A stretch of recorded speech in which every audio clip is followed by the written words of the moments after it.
This webinar is sponsored by the American Nuclear Society's Public Information Committee, which is now the Communications Committee, and is made possible because of a partnership between the National Academy of Sciences and the American Nuclear Society.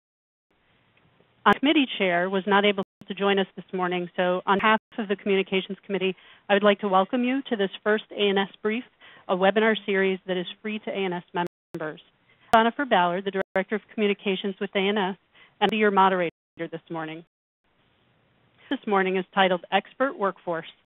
Our panel will walk us through the findings of the National Research Council's report and ensuring a future U.S.-based nuclear and radiochemistry expertise. We're pleased to give a very brief introduction of our panelists. With us this morning we have Kathy Hughes, who's Senior Program Officer with the NRC's Board of Chemical Sciences and Technology and the current study director for this committee. We have Bradley Moore, Chair of the Committee on a future U.S.-based nuclear and radiochemistry expertise from the University of California at Berkeley. Anderson, University of Pittsburgh. Greg Lee from Hope College. And hopefully soon we'll have joining us Ron Zanetti from the Institute of Nuclear Power Operations. We will turn it over to Catherine. Thank you very much, Bonifer, and our thanks to the American Nuclear Society for the opportunity to disseminate this report.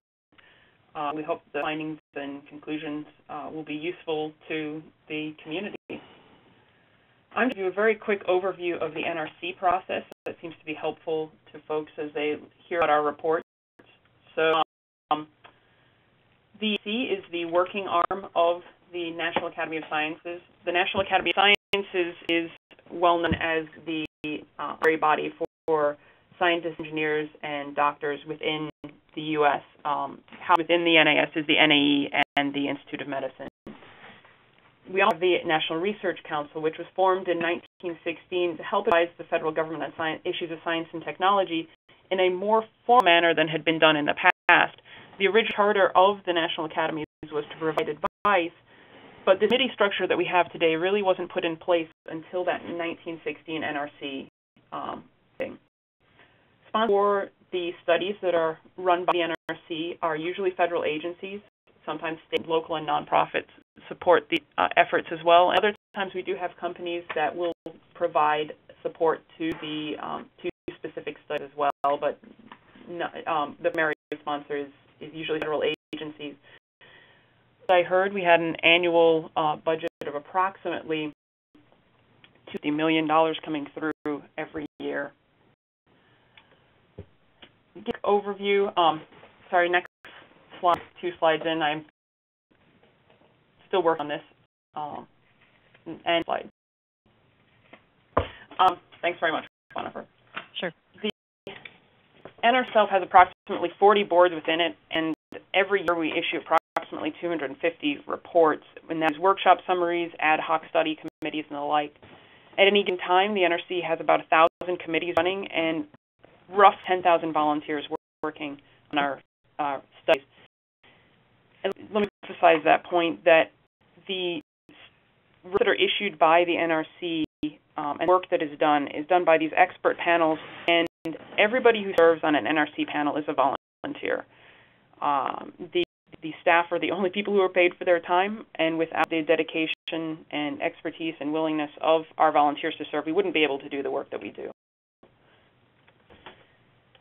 Next, study process starts out with, looking for nominations to the committee. We send out a broad call for nominations, and those nominees have been run through, and we find the best people for the committee, and hopefully are able to recruit them. That committee slate is sent to the chair of the National Research Council and the president of the National Academy of Sciences, Dr. Ralph Cicerone, and he signs off on every single committee slate. Committees are formed. Information about the committee and the slate are posted on the current project system, and we do accept public comment on those slates before they are final. The committee goes through a data gathering process, which is fairly intense and can last anywhere from 6 months to 2 years to longer for standing committees. And they do interviews, meetings, document review. Committee members draft the report. Once that report is finalized, it goes through an external review process, which actually The reviewers are often the expertise of those individuals on the committee, and it's almost like having almost a shadow committee, you can imagine, going through the report and making sure that the findings and recommendations are justified. And we have an internal process that examines how the committee responds to the reviewer comments. And once we've gone through all of the approval processes and the response to review is considered adequate, then that report goes through the publication process and made available on our website, NAP, National Academies Press.edu. This study, you can find also additional information about the study at that website that's listed there. That has background about the committee and some other materials that you can find relating to the report. Next slide. As I mentioned, we have internal review and approval procedures at every stage for the NRC process. We also have in our favor an ability to attract recognized experts and leaders. And as I said, they serve pro bono on these committees, and that really helps us maintain our independence and to keep the reputation of the reports that are issued by the NRC at the highest level. We are subject to the Federal Advisory Committees Act, Section 15, which governs how information and data gathering that is done by the committee is made available to the public, so that the public can actually go through and look at the data that was reviewed by the committee and see what information was given to the committee before they drew their conclusions. We also have the multitude of quality control procedures. We screen every committee member for conflict of interest. The committee composition and balance is examined and, as I said, approved by Dr. Cicerone and also examined by the committee itself. We also take external public comment and through the external review process. Slide. This particular study was a collaboration between 3 NRC boards, the Board on Chemical Sciences and Technology, which is where I'm housed, the Nuclear and Radiation Studies Board, and our Board on Higher Education and Workforce, because this touches on a lot of different areas of expertise, so we needed to have the support of all of the different boards in order to make this happen. The committee was approved in January 2011, and then we worked the committee pretty hard with 5 meetings, 4 of them in person between February and December of 2011, and then the report released in symposium in March 2012, and you can find the agenda and links to the presentations from that symposium on that website I linked to previously. Next slide. 4 in-person meetings, I said, and many speakers. In addition, the committee also sent out questionnaires to those different groups that you can see at the bottom, chairs of chemistry departments, members of those different societies, chemistry managers and vendors of commercial nuclear power plants. They received work for analysis information from the national laboratories and engaged in bibliometric analysis. And all of that data that led to the findings and conclusions you're going to hear about today. I'm going to let the experts of the report and on the topic overall take it away. Thank you for your time. If you'd like a copy of the report, please visit the NAP website, or you can email me at khughes@nas.edu, and I'll be happy to provide with any information that I can. Thank you very much. I'm Carolyn Anderson from the University of Pittsburgh, and I was on the panel, and I'll start off with giving some of the introductory material. Next slide, please.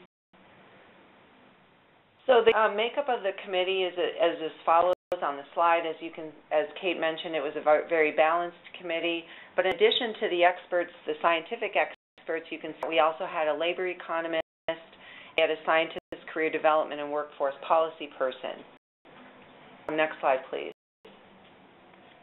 The study charge was to examine the supply and demand for nuclear and radiochemistry expertise and discuss possible approaches for ensuring the availability of these skills in the future. So these were the 3 points that we had to address in this report. We, first of all, needed to estimate availability and the need for experts. Wanted to estimate gap between availability and need and discuss this impact of the gap on the relevant sectors, and also look to see if we had adequate supply over the next 20 years, but in practicality, we were really only able to look out 5 years due to just the data that we could acquire. Next slide, please. Next slide. So if you look at the field of nuclear chemistry and radiochemistry, you can see that it essentially started back in the late 1800s with the discovery of radioactivity. this field quickly evolved for the next several years, and the need for experts was really first, after the World War II, there was the field expanded greatly beyond that of the war effort, and that it was in the 1970s that there was the first committee by the American Chemical Society on training of nuclear and radiochemists that really noted that the majority of the people who began in the field probably either time before World War II were all retiring, and that we needed to update the workforce. And so the concerns about the supply and demand date back to the 1970s. And it was in 1984, so the result of this committee was the nuclear and chemistry summer schools, nuclear and radiochemistry summer schools that started in 1984. I was actually I was a student in that first year program, which is how I ended up becoming in this field. Next slide, please. The first thing that the committee had to do was actually define who these nuclear chemists and radiochemists are. And I realized that the American Nuclear Society is probably more engineering and physicist. We really did focus on the chemistry aspects of it, although, as I think most people in this know, the chemistry and physics sort of converge at some point. So I think this data that we acquired, I believe, are really relevant to the Nuclear Society as well. So we defined nuclear and radiochemists were chemists, first of all, who hold one or more degrees in chemistry and have taken specialized courses and conducted lab work in nuclear and radiochemistry. And then the topics that we included are as follows: the radioactive nuclei, the formation and properties of radioactive elements, nuclear properties, and then the nuclear applications where chemical behavior is important. So the core of the members of this community belong to the American Chemical Society Division of Nuclear Science and Technology. And what we did then is we had to define thesis subject terms that included nuclear chemistry to track PhDs in lieu of the survey of earned doctorates, and I'll show you a slide on that in a minute to determine who is actually getting their degrees in this field. One thing that's really important to note is that nuclear chemists do not necessarily have a PhD in nuclear chemistry, and many of these are cross-trained in inorganic or organic chemistry, and some of them are even cross-trained as biologists or physicists or whatever. So next slide, please. So I think this is really a very key slide in terms of who is getting the PhDs in radiochemistry. So the survey of earned doctorates would be the place that you would normally go to get this information. However, sometime around, I guess it was about 2000 and it was 2003, I believe, where the number of actual PhDs in the nuclear and radiochemistry field itself, so that your PhD was listed as nuclear chemistry or radiochemistry, dropped to a very low number below. I think it was 4, and so the survey of earned doctorates ended up just not collecting any more data in this field. And so what the committee had to do, and this was particularly done by the NRC staff, is they had to go through and look at these keyword searches, figure out how many people actually got PhDs where they used nuclear chemistry as a keyword. And so you can see by doing this, the numbers are actually much higher than what we found in the survey of earned doctorates even before they collected data. And the numbers, although they did, there was a somewhat peak in the early 90s, and then you can see that it's trending upwards again out to 2011. Next slide, please.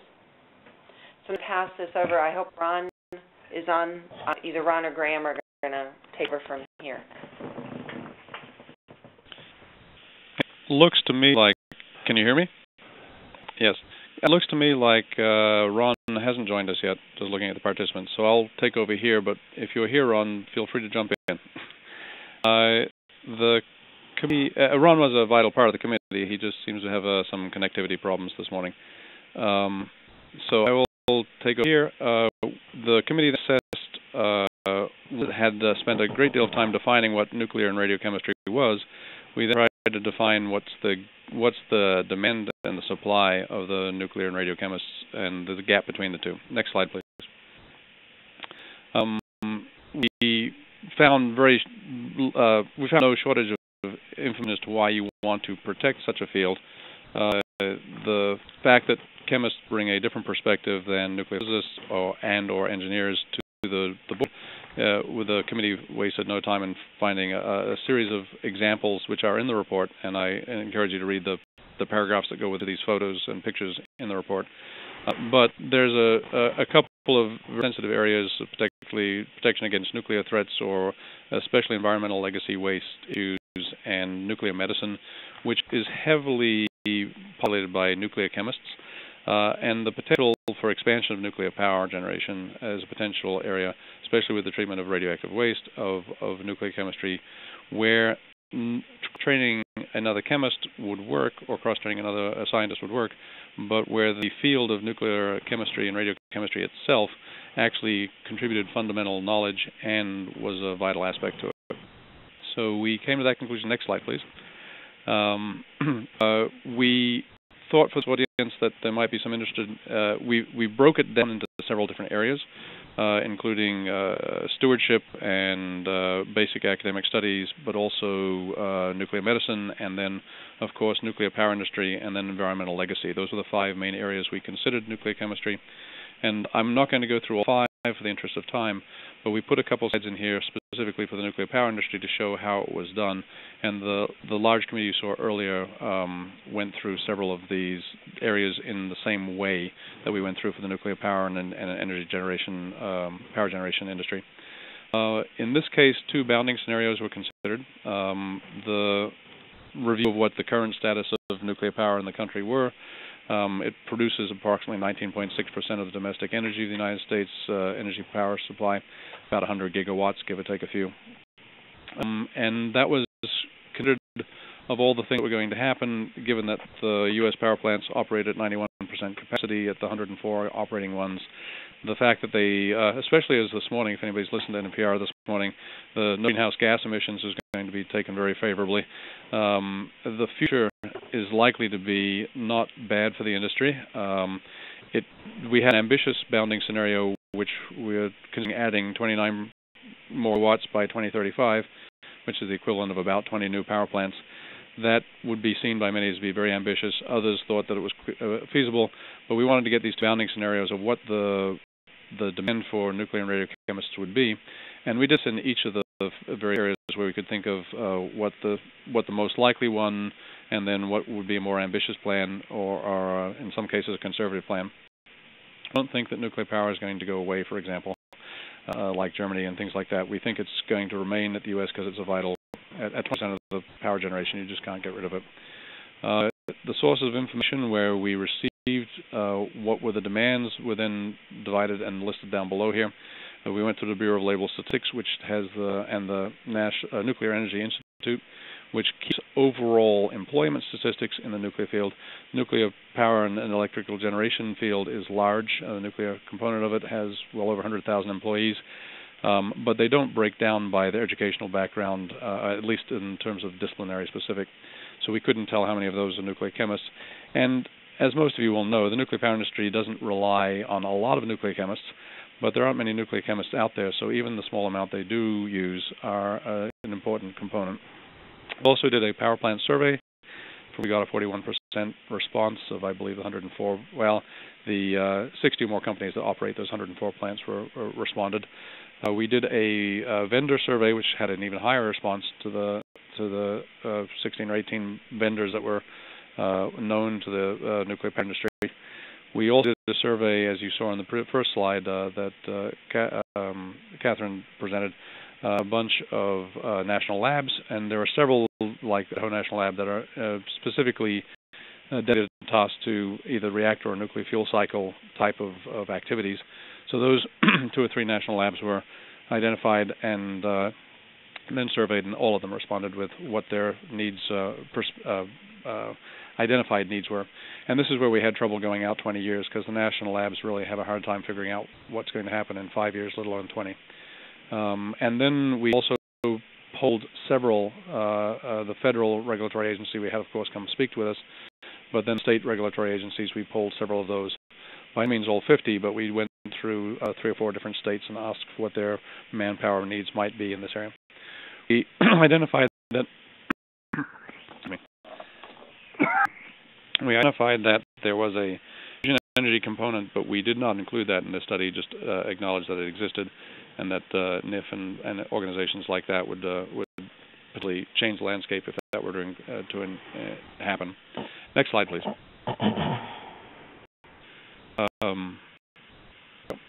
And the overall conclusions, specifically in the nuclear power section of this report, were that the number of nuclear and radiochemists in energy and power generation field is small, but it is a not insignificant fraction of the U.S. supply. The majority of them are bachelor-level chemists, and at the moment there aren't enough bachelor's-level chemists being produced in the country that have ever had a radiochemistry or nuclear chemistry course, and so the majority of these bachelor's-level chemists are currently being trained typically on-site or by the employers that need these chemists trained at some sort of radiation chemistry or nuclear chemistry experience. However, some power plants, and more importantly, the vendors and the national labs and all regulatory agencies employ advanced degrees in nuclear or radiochemistry. And those are the numbers we concentrated on. The next slide, please. Some of the survey results are shown here and I didn't do the ambitious bounding scenario, I just did the status quo here. And it shows that there are currently about 160 bachelor-level nuclear radiochemists employed in this sector. There are approximately 50 and 46 of the master's level or PhD level nuclear radiochemists employed in this industry. That's not a large number, but extrapolating from that, the demand for the next 5 years, and we did do an estimate for the demand for the next 20 years by doing these surveys. The number of PhDs needed over the next 5 years is a couple a year. If we've now gone to the next slide, we can see that currently the estimated supply and demand is what this graph shows you. In the nuclear power sector, no, this is over all sectors. This is now, we've not just taken the nuclear power sector, but also the medicine and the academic infrastructure and stewardship, and we see that the numbers are much larger overall. The demand for new hires is of the order of 300 PhDs, whereas the number of PhDs required in nuclear power and energy generation is more like 11. But the supply produced in the United States of new PhDs in nuclear and radiochemistry is dangerously low at around 50, 65 listed here in the red numbers. This is what we think the domestic supply of nuclear chemists would be, which is the alarming gap between the supply and demand of radionuclear chemistry expertise. This is largely brought on by retirements. There's a large field. People in national labs are retiring at a pretty staggering rate. There is modest growth both in nuclear medicine, potentially in nuclear power, and in some of the other areas like environmental legacy, where there is either ambitious or a modest growth due to previous things. So this slide is the summary of all the areas, not just the nuclear power industry. And you can see that nuclear power industry is only one fraction of it, but at hiring over the next 5 years, if 11 of them went to nuclear power alone, that would leave even less for the rest of the sectors that ask for nuclear chemistry and radiochemistry expertise. Next slide, please. The identifications of the problems are that there are too few graduate programs with single nuclear radiochemists that exist.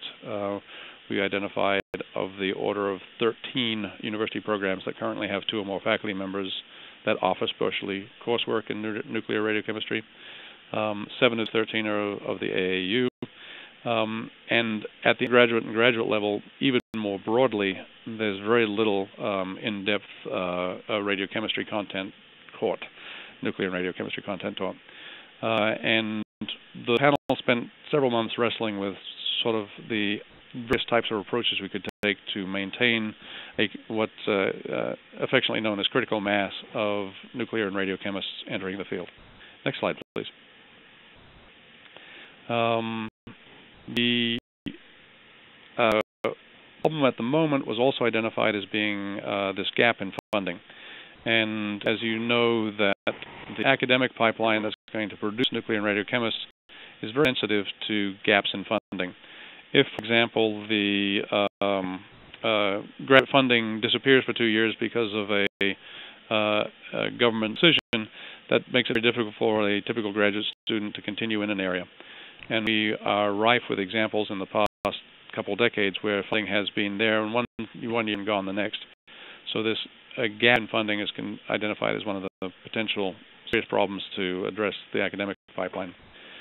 The committee then came up with several identified programs that it would recommend to continue and, in fact, expand if possible.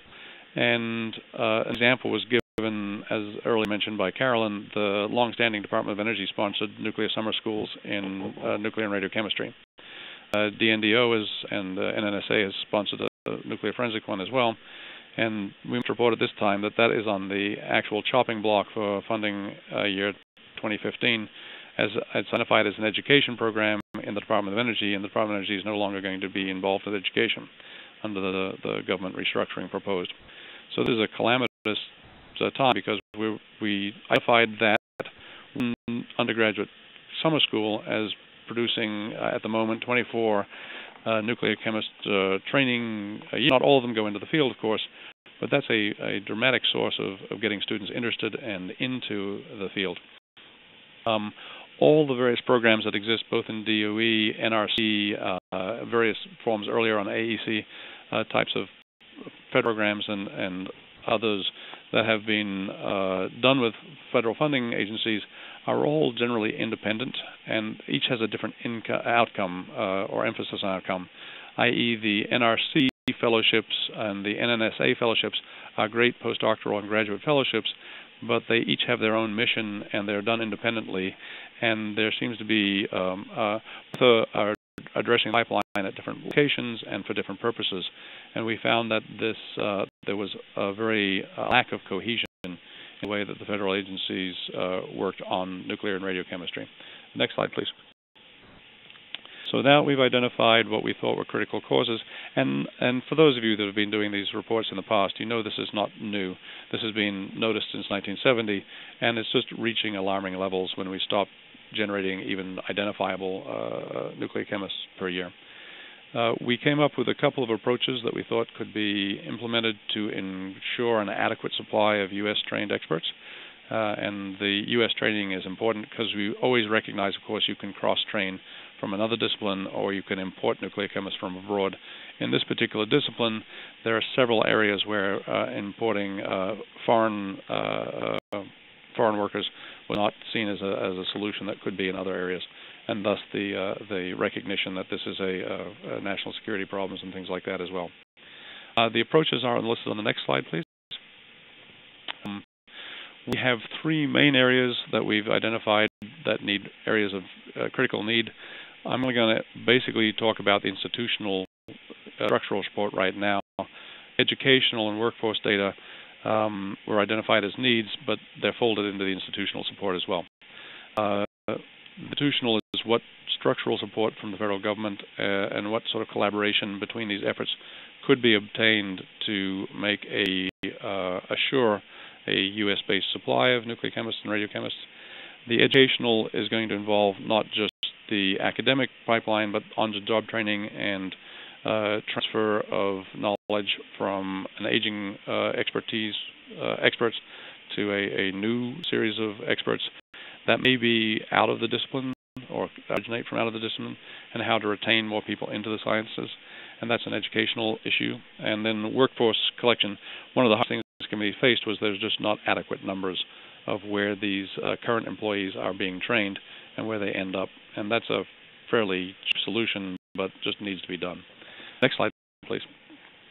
The primary recommendation that the committee made in this report was that there should be a clustering of nuclear chemists into collaborative partnerships for research and education. But we thought for the sake of expense and also for the sake of enhancing the vitality of these research programs, they should be joint between large universities and national laboratories, and even 2 to 4 year colleges like myself, and research institutes, medical facilities, and industry, particularly the nuclear power industry. These collaborations would be more cohesive than currently being done through the federal agencies. They would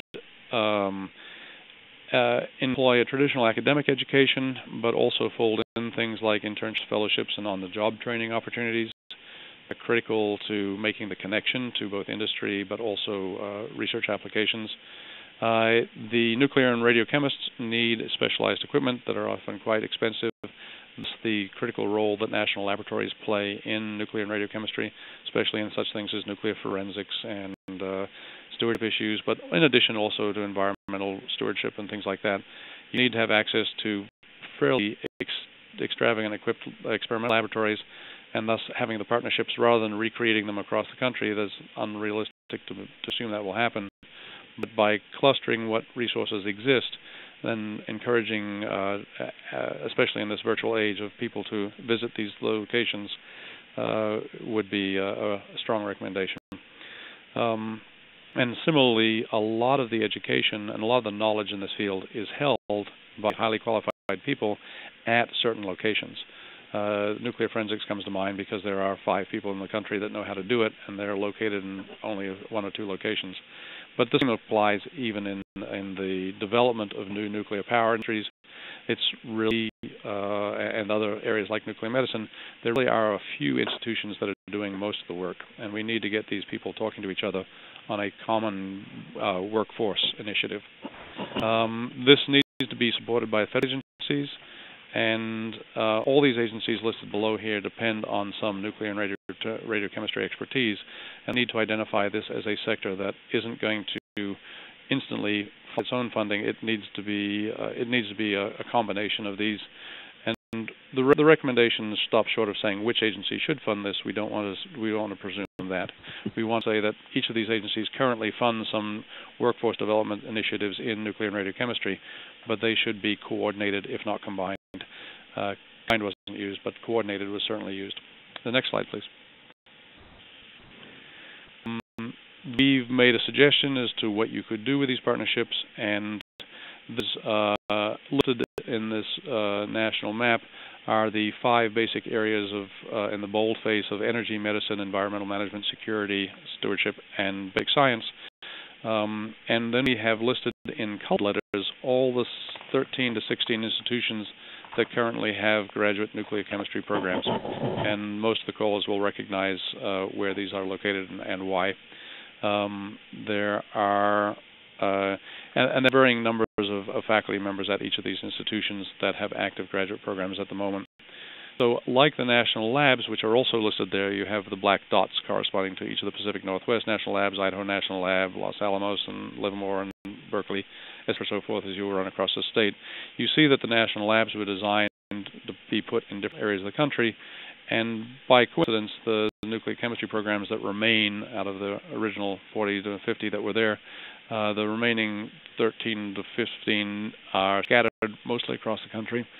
It was envisioned that we would try to cluster some of these national labs with some of the existing programs to make centers, really concentrating on one of these 5 areas, or maybe even 2 of these 5 areas, and that there would be, and those areas are not defined by location. Even though environmental management shows up in Florida, that's not where it necessarily would be located, but of course Savannah River is interested in that, and Oak Ridge is interested in that. So there could be natural clusterings by geography. It could also be that area is in 2 or 3 of these national centers that we'd create. Next slide, please. A desired impact of these partnerships would be that you would maintain and transfer that critical knowledge so that the U.S. could maintain nuclear and radiochemistry expertise as opposed to having to import it. It would, by attraction of a dependable source of funding, or at least a reliable year-to-year source of funding, attract some of the brighter students to the field as opposed to those that happen to wander in. We've been blessed with very good students up till now, but no guarantee that they're not going to be drawn to other areas. And the idea of recognizing this as an area that needs some basic research still, it needs some applied research, and it needs to bring some very capable students into the field. The summer schools is a great way of doing it at a junior level for undergraduates, but we also need to retain them as graduate students. That means having educational funding at the graduate student level and postdoctoral level. Things we're missing is coursework that's more or less disappeared from the U.S. curriculum based on our surveys. We surveyed all the institutions that still offer nuclear chemistry course, and they are a little bit more than those 13 courses, those 13 universities, but not much larger than that. And so we need to provide, the remaining nuclear chemists need to provide modular coursework and facilities and collaborative efforts with broader education programs to make sure that nuclear chemistry doesn't disappear from the vocabulary. And in addition, the larger educational recognition that 2- and 4-year colleges are isolated and will need to be somehow incorporated into the plan of educating a future workforce, especially at the bachelor's level, because we are having to cross-train all of those at the moment because they've never heard of nuclear chemistry before. And I think, next slide, please. I'm going to turn it over here to our chair, and I think Brad will take over at this point. Well, thank you, Graham. Based on the state of research funding and the academic pipeline overall, the committee is really concerned about the future of nuclear and radiochemistry expertise. Just leaving things alone seems a very dangerous course. The predicted supply of U.S. nuclear and radiochemistry expertise will barely meet basic demands for at least the next 5 years. The small size of the expertise pool makes it fragile and vulnerable. It should be supported in a more coordinated and strategic manner than it currently is. And involved that at UC Berkeley, which is probably had the biggest effort over the decades in nuclear chemistry, it's been difficult to maintain this at the university. It's a small piece of what happens in a chemistry department. It's a piece that most chemists feel not interested in, and most administrators feel it doesn't have a very big impact on the reputation of the university. On the other hand, it's really expensive.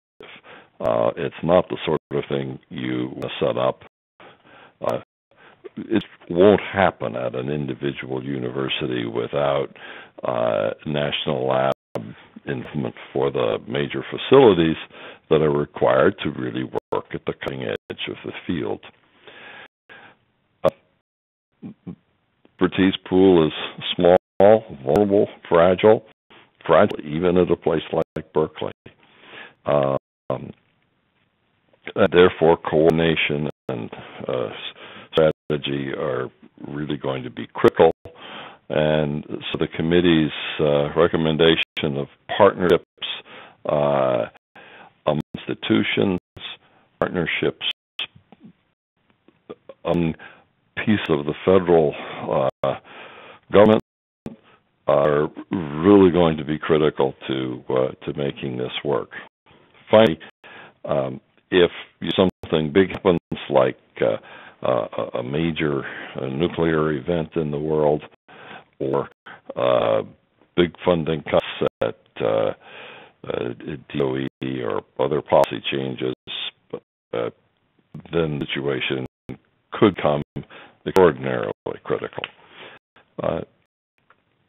We feel that the recommendation of partnerships and coordination among institutions, government, industry, and academic is really key to success for the future in what is an important area for energy, for medicine, and for the number of other areas.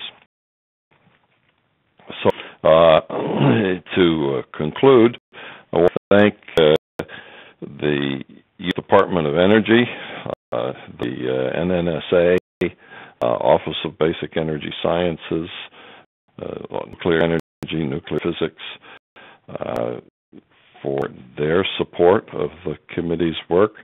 The U.S. Department of Homeland Security, its Nuclear Detection Office, and the National Science Foundation's Chemistry Division have also supported the committee's work. And finally, I want to thank our committee members for their terrific work over a relatively short, intense period of time. And I want to thank you for joining us today for this webinar.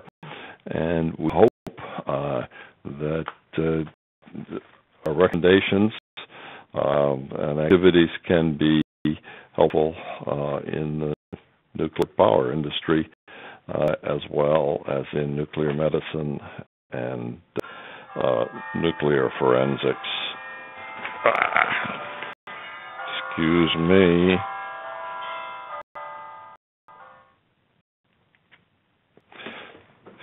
Thank you very much. Well, thank you, panelists. Very quickly, we're going to see if we have questions queuing here. Hopefully you have an option on your screen there where you can type in a question if you have questions for the panelists. That would probably be the easiest. Let's give it for our system to refresh and see if we have any questions.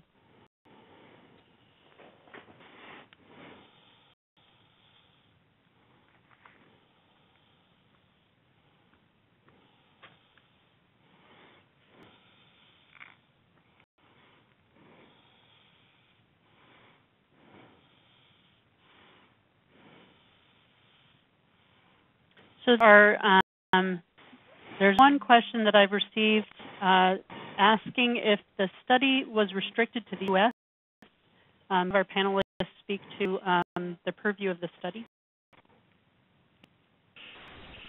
The study was certainly primarily U.S. institutions and aimed at understanding in the U.S., but we also put considerable effort into understanding how other nations were handling this, and so we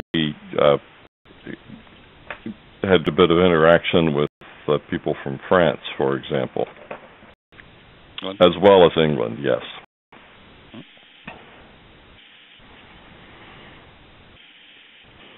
Thank you for that.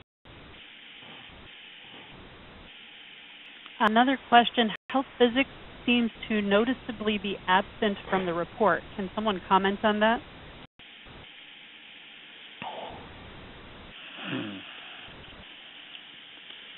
Carolyn, perhaps? Carolyn may have had to leave to another meeting. Oh, that's right. Okay. Yeah.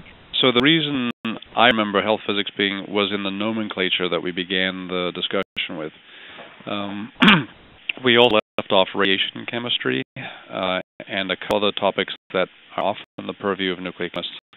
And there are many health physicists with radiochemistry, nuclear chemistry backgrounds, but it was felt that that field wasn't a majority of chemists.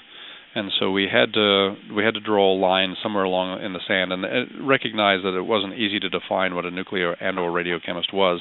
We had some discussion as that because many radiochemists don't define themselves as nuclear chemists and vice versa. But the health physics community is a well-established one. It's pretty identifiable, and there are several nuclear radiochemists involved in that field. But it wasn't thought that the majority of that field came from nuclear chemistry backgrounds, and thus it wasn't as specifically added in. Was my recollection, Brad. I don't know if you remember more. No, that's a good summary. Thank you for that. One more question. Does the panel have an estimate of the impact of the FY14 STEM education realignment, what the impact that will have, assuming that National Science Foundation, DOE Education, and Smithsonian do not continue their programs? And what's the community doing to educate policymakers to this end? Well, there's not a committee response on this because the committee finished its work well before this started. So, but individual committee members certainly have some perspective on this, and I know that Graham has been following the issue. Yeah, it's very alarming. The reason behind the federal government realignment is really obvious. You have lots of 734 different education programs that don't need to be done separately, and there's some cost savings to putting them all under a single agency, as in the Department of Ed. Unfortunately, when you take that broad stroke to areas to make an overall budget efficiency for the country, small niche areas like nuclear chemistry are in danger of being swept away because we are heavily funded through Department of Energy for several offices, and those programs that are identified as education have been specifically put on the axing block, and the new summer schools are one of them.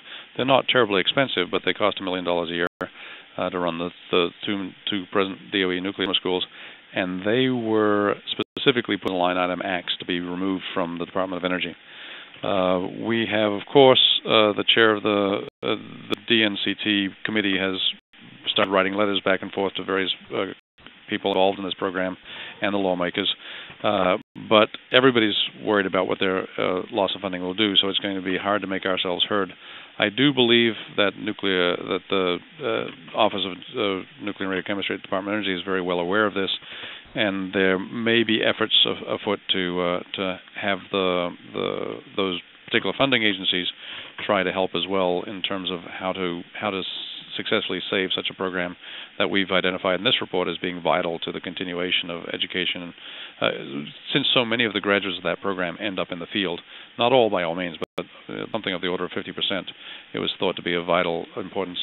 And I think it's just one sub-aspect. It's just a very identifiable piece that you'd hate to lose because it's education being run by DOE. You'd hate to cut it out entirely. And so we'd like to rebrand it as maybe workforce training or something that would not be purview to Department of Education. And similarly, NSF is now going to be all the undergraduates, which isn't a bad thing, except for the fact that if you are training undergraduates through Homeland Security or an NSA, suddenly that funding goes away too, or has potential to do so. And so I think that the implications just aren't well enough known, but they're worrisome. Good, thank you. A point of clarification, particularly for American Nuclear Society members.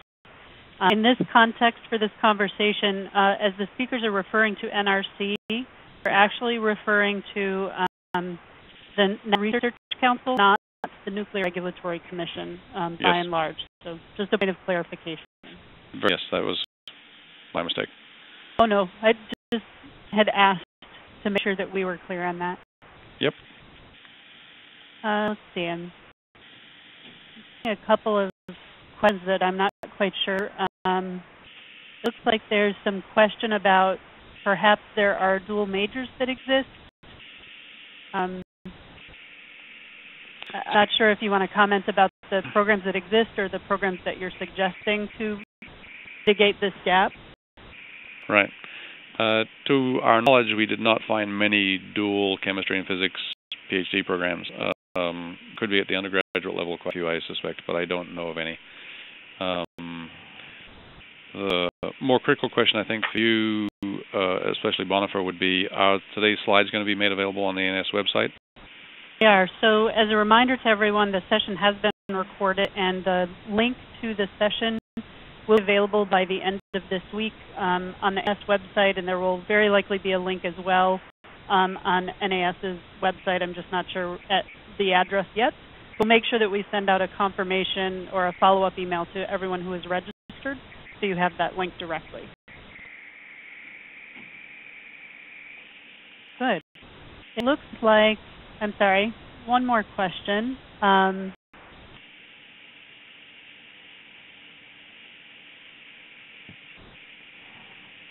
question about where the surveys to the nuclear power plants was directed? To whom did those surveys get sent?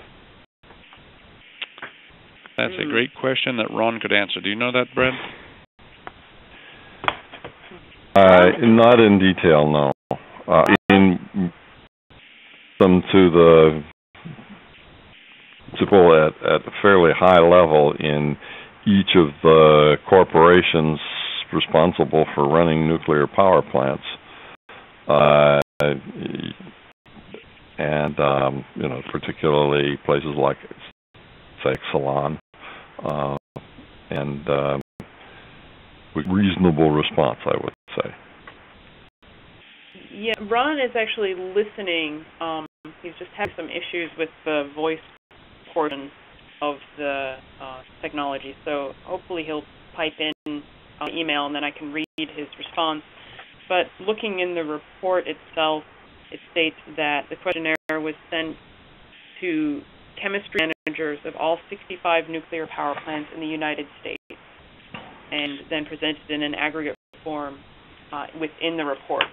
So getting email, each plant chemistry manager, and they also went to the vendors of the power plants as well. And if you look in the report, Appendix I, a listing of all of the nuclear power plants and vendors who were contacted through this. Yeah, so the 65 refers to the operators of the 104 power plants. So the 65 are the owner-operators of those. And I believe they sent to the chemistry managers of each of those owners-operators. That's right.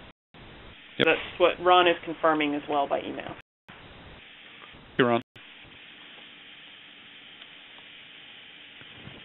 Wonderful. It looks like our flow of questions have flowed. Speakers, are there any last comments you'd like to make?